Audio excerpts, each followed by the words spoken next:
শাপলা চত্বর হত্যাকাণ্ডের তদন্ত প্রতিবেদন প্রসিকিউশনে জমা। শেখ হাসিনার সাংবাদিক মোজাম্মেল বাবু, ফারজানা রূপা সহ আসামি 41। ফের 7 জেলায় বন্যা পরিস্থিতির অবনতির শঙ্কা। নিয়ন্ত্রণে কাপ্তাই হ্রদের গেট উন্মুক্ত। চট্টগ্রামে কমছে পানি, বাড়ছে দুর্ভোগ।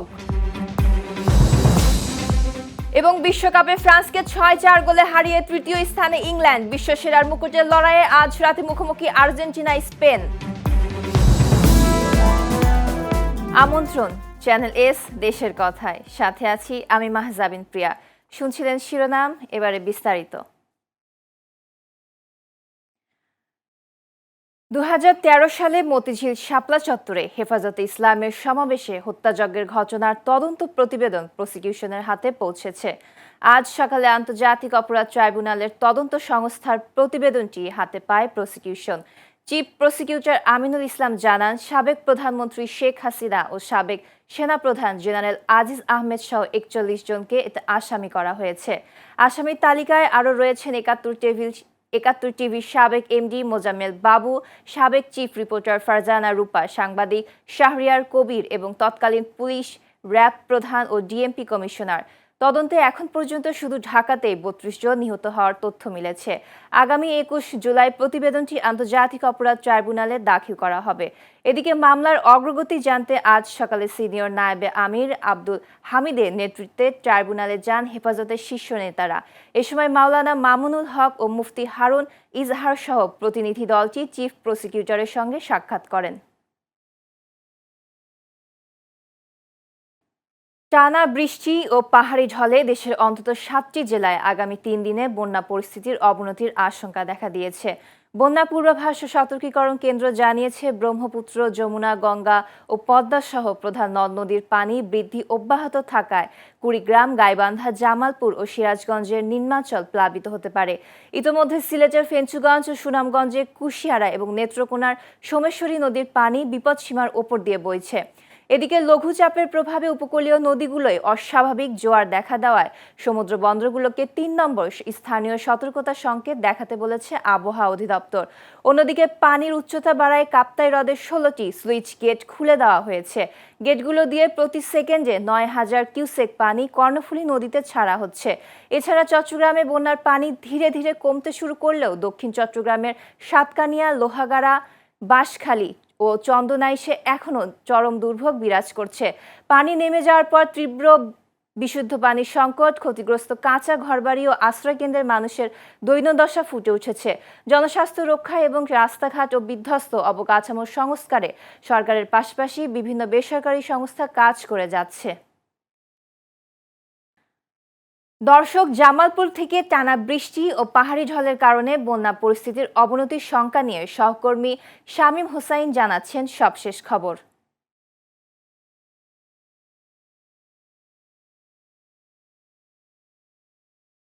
জামালপুরের যমুনা, ব্রহ্মপুত্র নদীর পানি কিছুটা বৃদ্ধি পেলেও তা কিন্তু বিপদসীমার অনেক নিচ দিয়ে প্রবাহিত হচ্ছে। নদীর পানি কিছুটা বৃদ্ধি পাওয়ায় কিন্তু নদী তীরবর্তী যে এলাকা হয়েছে সেখানে কিন্তু কিছুটা ভাঙনের সৃষ্টি হয়েছে। তো আমি এখন দাঁড়িয়ে আছি জামালপুর পৌর শহরে হাটচন্দ্রা পলাশতলা এলাকায়। এখানে যে পানিটি দেখছেন এটি কিন্তু কোনো নদী বা বন্যার পানি নয়, এটি হচ্ছে বৃষ্টির পানিতে সৃষ্টি হওয়া জলাবদ্ধতা।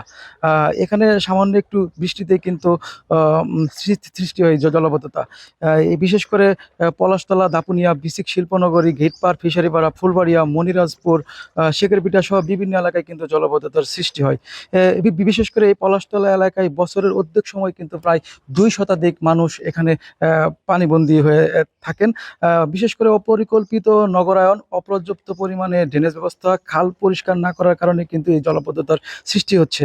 জলাবদ্ধতার কারণে বাড়ছে এখানকার মানুষের দুর্ভোগ, বিভিন্ন পানিবাহিত রোগবালাই এবং সাপ পোকামাকড়ের আতঙ্কে কিন্তু রয়েছেন এখানকার মানুষ। আমি এই জামালপুর পৌর নির্বাহী কর্মকর্তার সাথে কথা বলেছি। তিনি আমাকে জানিয়েছেন যে এখানকার যে জলাবদ্ধতা রয়েছে সেটি কিন্তু দূর করার জন্য তারা ইতিমধ্যে কাজ শুরু করেছেন। আর এখানকার যে স্থানীয় সংসদ সদস্য রয়েছেন অ্যাডভোকেট শাহ মোহাম্মদ ওয়ারেস আলী মামুন, তিনি কিন্তু এই জলাবদ্ধতা এলাকা পরিদর্শন করেছেন এবং কি এই জলাবদ্ধতা নিরসনে স্থায়ী বা সমাধানের আশ্বাস দিয়েছেন।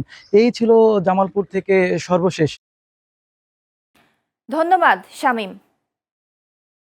দর্শক, সিরাজগঞ্জ থেকে সহকর্মী আব্দুল মতিন সরকার জানাচ্ছেন বন্যার শঙ্কা নিয়ে সবশেষ খবর।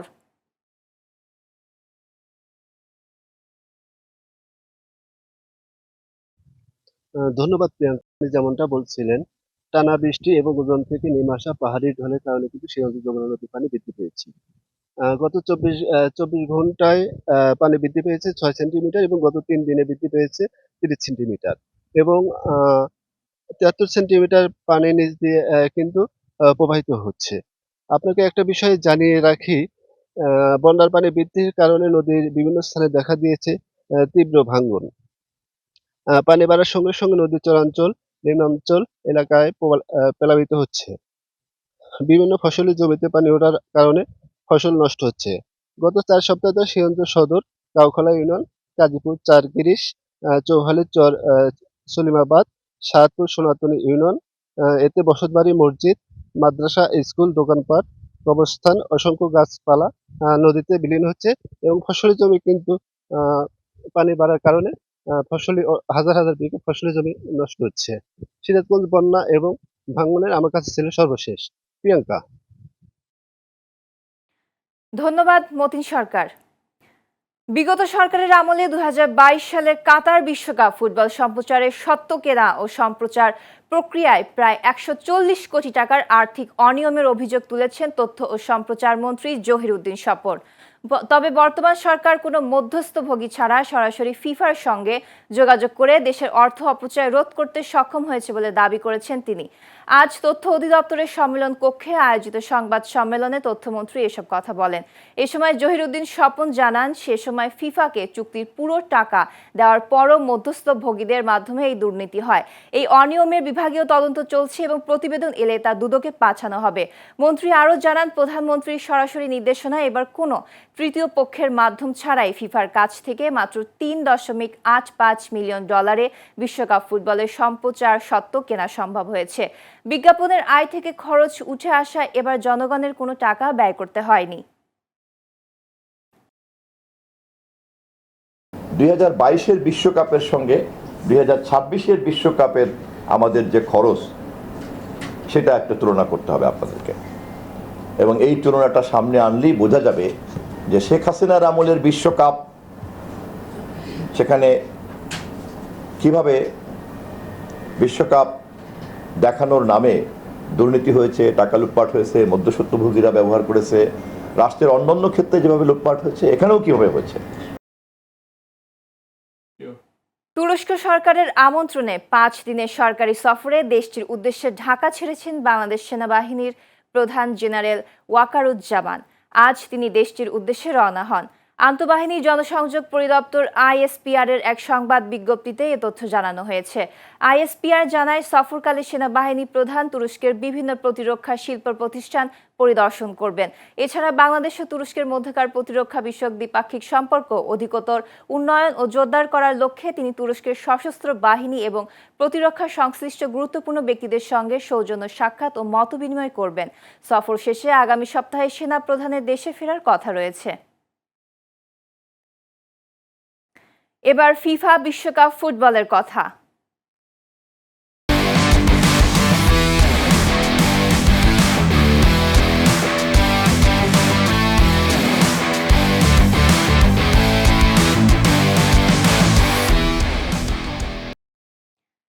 বিশ্বকাপ ইতিহাসে তৃতীয় স্থান নির্ধারণী লড়াইয়ের ম্যাচটি সর্বোচ্চ ১০ গোলের রেকর্ড গড়ল।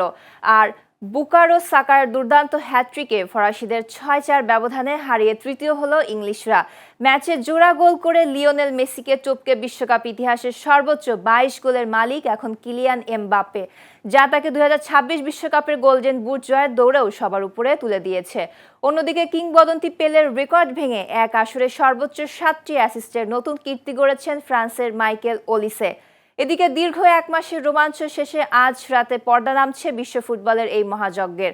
নিউ জার্সির মেটলাইফ স্টেডিয়ামে শিরোপা নির্ধারণী মেগা ফাইনালে মুখোমুখি হচ্ছে বর্তমান বিশ্ব চ্যাম্পিয়ন আর্জেন্টিনা ও ইউরোপের সেরা দল স্পেন। বাংলাদেশ সময় রাত 1টায় শুরু হবে দুই মহাদেশের এই ফুটবল শ্রেষ্ঠত্বের লড়াই। ৩৯ বছর বয়সী লিওনেল মেসির সম্ভাব্য শেষ বিশ্বকাপ রাঙানোর মিশনের দিনে স্পেনের সামনে লামিন ইয়ামালের নতুন যুগের স্বপ্ন। টানা দ্বিতীয় ট্রফি জিতে রেকর্ড ছোঁয়ার অপেক্ষায় আর্জেন্টিনা। আর মাত্র 1 গোল হজম করা স্পেনের লক্ষ্য 2010 সালের পর দ্বিতীয় ট্রফি। ফিফা বিশ্বকাপের ফাইনালকে ঘিরে ফুটবল প্রেমীদের উন্মাদনা ছড়িয়ে পড়েছে সীমান্ত শহর বেনাপোলে। বৈরী আবহাওয়া ও গুড়ি গুড়ি বৃষ্টি উপেক্ষা করে প্রিয় দল আর্জেন্টিনার প্রতি ভালোবাসা প্রকাশ করতে শতাধিক মোটরসাইকেল নিয়ে বর্ণাঢ্য শোভাযাত্রা করেছেন সমর্থকরা। শনিবার বিকেলে যশোরের বেনাপোল বলফিল্ড থেকে নীল সাদা পতাকা, জার্সি ও দেশীয় পতাকায় সজ্জিত শতাধিক মোটরসাইকেল নিয়ে সমর্থকরা শহরের প্রধান প্রধান সড়ক প্রদক্ষিণ করে। আয়োজকরা বলেন, খেলাধুলা মানুষের মধ্যে সম্প্রীতি, সৌহার্দ্য ও ভ্রাতৃত্ববোধ গড়ে তোলে। তাই কোনো ধরনের উস্কানি নয়, বরং শান্তিপূর্ণ ও আনন্দঘন পরিবেশে ফুটবলের প্রতি ভালোবাসা প্রকাশ করতেই এই শোভাযাত্রার আয়োজন করা হয়েছে। একসময় লোকসান আর ভালো মানের বীজের সংকটে পাট চাষ থেকে মুখ ফিরিয়ে নিয়েছিলেন পঞ্চগড়ের কৃষকরা। তবে এবার ভালো দাম, অনুকূল আবহাওয়া ও ফলনের আশায় বিস্তীর্ণ জমিতে হয়েছে পাটের আবাদ। সোনালী আঁশের সুদিন ফেরার প্রত্যাশায় স্বপ্ন বুনছেন চাষিরা। যদিও ন্যায্য মূল্য ও সরকারি পৃষ্ঠপোষকতার দাবিও রয়েছে। পঞ্চগড় থেকে সহকর্মী আব্দুর রৌফের পাঠানো তথ্যচিত্রে দেখুন প্রতিবেদন।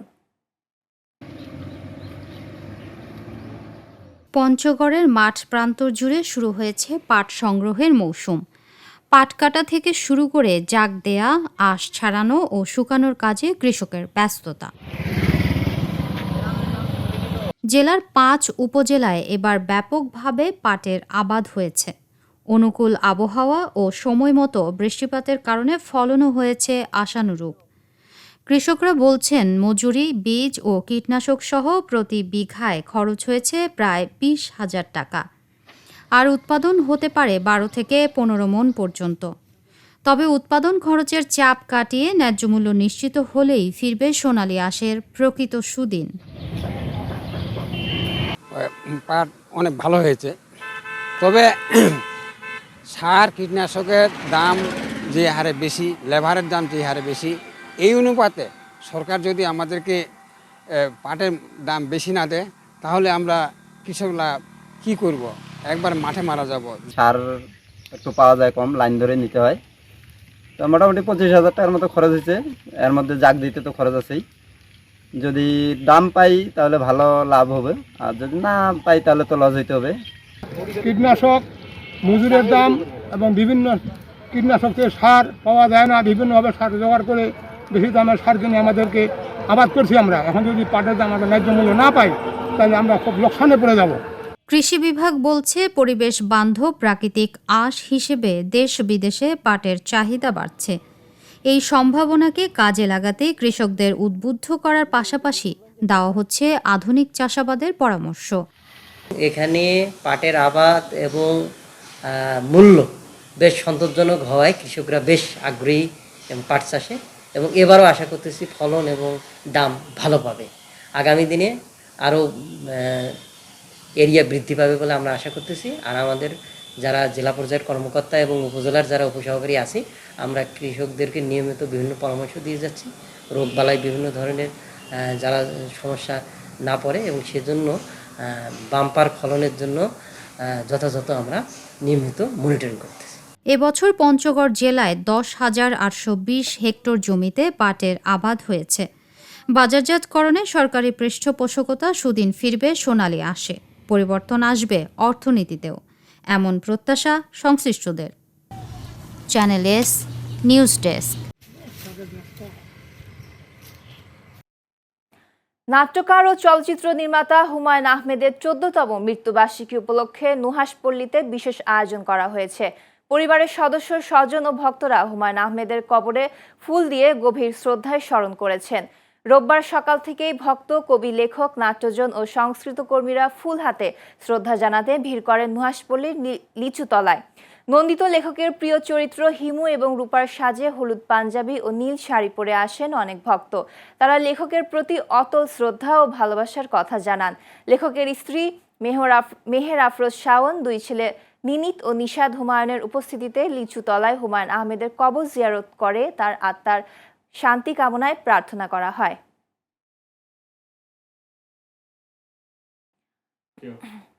ভঙ্গুর অর্থনীতির উপর দাঁড়িয়ে দায়িত্ব নিলেও শুরুটা সরকার ভালো করেছে বলে মন্তব্য করেছেন স্থানীয় সরকার, পল্লী উন্নয়ন ও সমবায় মন্ত্রী মির্জা ফখরুল ইসলাম আলমগীর।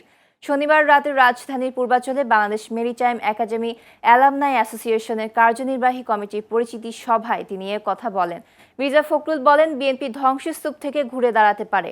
শহীদ রাষ্ট্রপতি জিয়াউর রহমান এবং সাবেক প্রধানমন্ত্রী বেগম খালেদা জিয়া বারবার তা প্রমাণ করেছেন। বর্তমান প্রধানমন্ত্রীও সেই ধারাবাহিকতা বজায় রেখে অর্থনীতি পুনরুদ্ধারে নানামুখী পরিকল্পনা গ্রহণ করেছেন। এ সময় তিনি সুনীল অর্থনীতির বিশাল সম্ভাবনাকে কাজে লাগাতে সরকারকে সহযোগিতা করার জন্য মেরিন পেশাজীবীদের প্রতি আহ্বান জানান। বাংলাদেশ মেরিন একাডেমি অ্যালামনাই অ্যাসোসিয়েশনের সভাপতি মোহাম্মদ সাখাওয়াত হোসেন এবং সাধারণ সম্পাদক মোহাম্মদ মাহবুবুর রহমান মেরিটাইম খাতকে গুরুত্বপূর্ণ কর্মশক্তি হিসেবে স্বীকৃতি প্রদান এবং ভিসা সংক্রান্ত জটিলতা নিরসনে সরকারের প্রতি দাবি জানান। অনুষ্ঠানে মিডিয়া পার্টনার ছিল বেসরকারি টেলিভিশন চ্যানেল এস। আমাদের মেরিটাইম সেক্টরকে আপনার কি ওয়ার্কফোর্স হিসাবে আপনার ঘোষণা দিতে হবে। এটা যদি দেয় তাহলে they will be more empowered. আমাদের কিছু ভিসা সমস্যা আছে, সো এটা যদি আমাদের গভর্নমেন্ট মেরিনারদেরকে আলাদা একটা ভিসা ক্যাটাগরিতে যদি ওয়ার্ল্ড ওয়াইড যদি আলাদাভাবে তাদেরকে তুলে ধরে, তাহলে কিন্তু আমাদের চাকরির ক্ষেত্রে এবং গ্লোবাল কন্ট্রিবিউশনের ক্ষেত্রে এই সরকারের এই অবদানটুকু আরও আমরা সহযোগী পাবো। এখন বাংলাদেশি ওনারের জাহাজ আছে 110টা, এটা দিয়ে আমরা আমাদের 25% আমদানি রপ্তানির কার্গো নিয়ে আসি। এটা আমাদের লক্ষ্য করেছে সরকার যে আমরা যেন 50% পর্যন্ত কার্গো আমাদের জাহাজে আনতে পারি, তাহলে আমরা বাংলাদেশে $25 বিলিয়ন মতো কার্গো ফ্রেট সাশ্রয় করতে পারবো। এটা বিদেশি জাহাজে দেওয়া লাগবে না, তাহলে আমাদের ইকোনমি বাড়বে এবং ওই ইকোনমি থেকে আমাদের দেশের উন্নতি হবে এবং সাধারণ মানুষের উপকার হবে। যে আমরা একটা দীর্ঘ সময় পার হয়েছি একটা ফ্যাসিস্ট সরকারের অধীনে, এবং ইতিমধ্যে আপনি জানেন যে অর্থনীতিতে এত বেশি ক্ষতি হয়েছে যে আমাদের প্রচুর সম্পদ বাইরে পাচার হয়ে গেছে, আমাদের দেশের মানুষ তা থেকে বঞ্চিত হয়েছে। একটা ভঙ্গুর অর্থনীতির উপরে কিন্তু আমরা এখন এই সরকার দায়িত্ব পালন করতে এসেছে। ফলে স্বাভাবিকভাবেই আমরা এখনও সব কিছু গুছিয়ে উঠতে পারিনি, কিন্তু আমরা মনে করি যে আমরা আল্লাহর অশেষ রহমতে আমরা শুরুটা করেছি ভালো। শিক্ষা প্রতিষ্ঠান শুধু পাঠদানের জায়গা নয়, এখানে নিরাপদ ও স্বাস্থ্যসম্মত পরিবেশ পাওয়ার অধিকার রয়েছে শিক্ষার্থীদের। কিন্তু রংপুরের পীরগাছা উপজেলার বিভিন্ন শিক্ষা প্রতিষ্ঠানের শৌচাগারের নোংরা পরিবেশ ও পানি সংকটে চরম স্যানিটেশন ভোগান্তিতে পড়েছে শিক্ষার্থীরা। বিস্তারিত দেখুন মোহাম্মদ আলমগীর হোসেন পাচোয়ারির প্রতিবেদনে। পরিচ্ছন্ন শৌচাগার শিক্ষার্থীদের মৌলিক অধিকার হলেও পীরগাছার অনেক সরকারি প্রাথমিক মাধ্যমিক বিদ্যালয় ও মাদ্রাসার চিত্র ভিন্ন। দীর্ঘদিন অযত্নে পড়ে থাকায় নষ্ট কমোড, ভাঙা ট্যাপ আর তীব্র দুর্গন্ধে অনেক টয়লেটই এখন ব্যবহার অনুপযোগী। এই পরিস্থিতিতে প্রয়োজন হলেও শিক্ষার্থীরা টয়লেটে যাওয়া এড়িয়ে চলছে। এতে সবচেয়ে বেশি ভুগছে ছাত্রীরা। দীর্ঘ সময় বাথরুম চেপে রাখায় তারা পড়ছে নানা স্বাস্থ্য ঝুঁকিতে। আমাদের বাথরুমে সাবান নাই, টিস্যু নাই, বাথরুমটা অনেক নোংরা হয়েছে। বাথরুমে অনেক দুর্গন্ধকর, সাবান নাই, আমরা যেতে পারি না। আমাদের বাথরুম অনেক নোংরা, আমরা অনেক সময় নোংরার জন্য বাথরুমে যেতে পারি। টিস্যু নাই, পানির ব্যবস্থা নাই এবং দুর্গন্ধ, তো যার কারণে আমরা বাথরুমে যাই না। আমাদের বাথরুমের অবস্থা খুবই খারাপ, কারণ আমাদের বাথরুমের অনেক দুর্গন্ধ করে, কোনো টিস্যু নাই, কোনো পানির ব্যবস্থা নাই। অভিভাবকদের ভাষ্য, স্বাস্থ্যসম্মত পরিবেশ ছাড়া মানসম্মত শিক্ষা নিশ্চিত করা সম্ভব নয়। অপরিচ্ছন্ন বাথরুম শিশুদের শারীরিক ও মানসিক স্বাস্থ্যের উপর নেতিবাচক প্রভাব ফেলছে বলেও তাদের অভিযোগ। স্কুলে বাচ্চা কাচ্চা দিয়ে পাঠাই পড়াশোনার জন্য, বাথরুমের পরিবেশ ভালো না, এই জন্য বাচ্চা কাচ্চার অসুখ বিসুখ বেশি হচ্ছে। স্কুলে পাঠায় শিক্ষা ও ভালো পরিবেশের জন্য, কিন্তু সেখানে যদি বাথরুমের পরিবেশ ভালো না হয় তাহলে সেটা শিশুদের জন্য ঝুঁকি। নিজস্ব কোনো সুইপার বা ক্লিনার না থাকায় আমরা সম্পূর্ণ নিজেদের উপর নির্ভর করে কাজগুলো করতে হয়। ফলে দেখা যাচ্ছে যে যতটা পরিষ্কার পরিচ্ছন্ন থাকা উচিত বা আমাদের থাকা দরকার আমরা সে পর্যায় পর্যন্ত সবসময় অবস্থান করতে পারছি না। এতে অবশ্যই বাচ্চাদের অনেক সমস্যার সৃষ্টি হবে, শারীরিক সমস্যা হবে, বিভিন্ন ধরনের অসুখ হবে। জনস্বাস্থ্য বিশেষজ্ঞরা বলছেন, অপরিষ্কার টয়লেটের কারণে ডায়রিয়া, কৃমি ও চর্মরোগের মতো সংক্রামক ব্যাধি দ্রুত ছড়াতে পারে, যা শিক্ষার্থীদের ক্লাসে উপস্থিতি কমিয়ে দিচ্ছে। আমরা সকলেই জানি যে অপরিচ্ছন্ন জায়গায় জীবাণু সংক্রমণ বা জীবাণুর পরিমাণ অনেক বেশি থাকে। অপরিচ্ছন্ন বাথরুম বা ওয়াশরুম থেকে জীবাণু দ্রুত ছড়িয়ে পড়ে। এতে শিশুদের ডায়রিয়া, চর্মরোগ, এসটিডি সহ অন্যান্য আরও বিভিন্ন ধরনের সংক্রমণ ছড়িয়ে পড়তে পারে। কোমলমতি শিশুদের সুরক্ষায় দ্রুত বাথরুম সংস্কার ও নিরাপদ পানির ব্যবস্থা করার দাবি ভুক্তভোগীদের। এখন দেখার বিষয় কর্তৃপক্ষ কত দ্রুত কার্যকর পদক্ষেপ নেয়। Channel S news desk. Channel S দেশের কথা শেষ করার আগে শিরোনাম দেখে নিচ্ছি আরো একবার। শাপলা চত্বর হত্যাকাণ্ডের তদন্ত প্রতিবেদন প্রসিকিউশনে জমা। শেখ হাসিনার সাংবাদিক মোজাম্মেল বাবু, ফারজানা রূপা সহ আসামি 41। ফের 7 জেলায় বন্যা পরিস্থিতির অবনতির শঙ্কা। নিয়ন্ত্রণে কাপ্তাই হ্রদের গেট উন্মুক্ত। চট্টগ্রামে কমছে পানি, বাড়ছে দুর্ভোগ। বিশ্বকাপে ফ্রান্সকে 6-4 গোলে হারিয়ে তৃতীয় স্থানে ইংল্যান্ড। বিশ্বসেরার মুকুটের লড়াইয়ে আজ রাতে মুখোমুখি আর্জেন্টিনা, স্পেন। সবুজ পাটের ক্ষেতে সম্ভাবনার হাতছানি। ন্যায্য মূল্য নিশ্চিত হলেই স্বস্তি ফিরবে কৃষকের মুখে, গতি আসবে অর্থনীতিতে। এবং পীরগাছার শিক্ষা প্রতিষ্ঠানে বেহাল স্যানিটেশন, চরম ভোগান্তিতে শিক্ষার্থীরা। স্বাস্থ্যসম্মত শৌচাগারের দাবি ভুক্তভোগীদের। এই ছিল চ্যানেল এস দেশের কথায়। দর্শক, চ্যানেল এস এর সব সংবাদ দেখতে ভিজিট করুন youtube.com/channels এবং facebook.com/channelsnews এই পেজে। এতক্ষণ সাথে থাকার জন্য ধন্যবাদ।